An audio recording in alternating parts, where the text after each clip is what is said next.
ముస్లింలు రోజుకి 5 సార్లు నమాజ్ చేసుకుంటారు. ఏ హిందువు అభ్యంతరం వ్యక్తం చేయరు. మైకుల్లో అనౌన్స్‌మెంట్ కూడా వస్తుంది.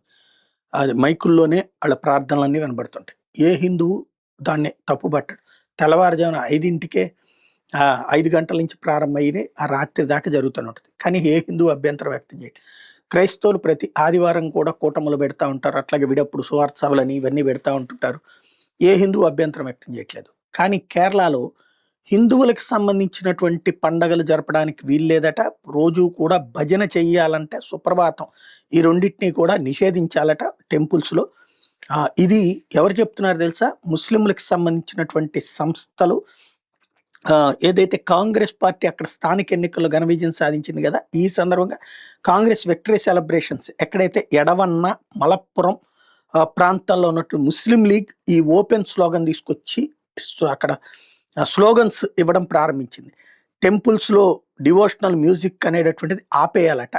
అంటే అక్కడ ఉన్నట్టు ఆధ్యాత్మిక వాతావరణం ఆపేయాలంట. అక్కడ సంగీతం అవి ఉంటుంటాయి అన్నమాట. ఇవన్నీ ఆపేయాలంట. ఏదైతే కొలప్పాడ్ మహావిష్ణు టెంపుల్ దగ్గర వీళ్ళు ఏకంగా ఓపెన్ స్టేట్మెంట్లే ఇస్తున్నారు. తక్షణం ఆపేయాలి అంటూ ఆ గుడి ముందే ఉద్యమానికి రంగం సిద్ధం చేసుకున్నటువంటి సంచలనం సృష్టిస్తోంది. ఏదైతే ఉదయాన్నే సుప్రభాతం కానీ అట్లాగే ఉదయాన్నే పెడుతున్నటువంటి సుప్రభాతం వల్ల వాళ్ళకున్నటువంటి హక్కులు కోల్పోతున్నారట.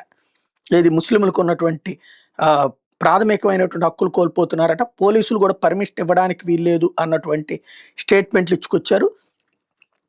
యూడీఎఫ్ విజయం తర్వాత వచ్చినటువంటి ఈ స్టేట్మెంట్లు అన్నది ఇప్పుడు సంచలనం సృష్టిస్తున్నాయి.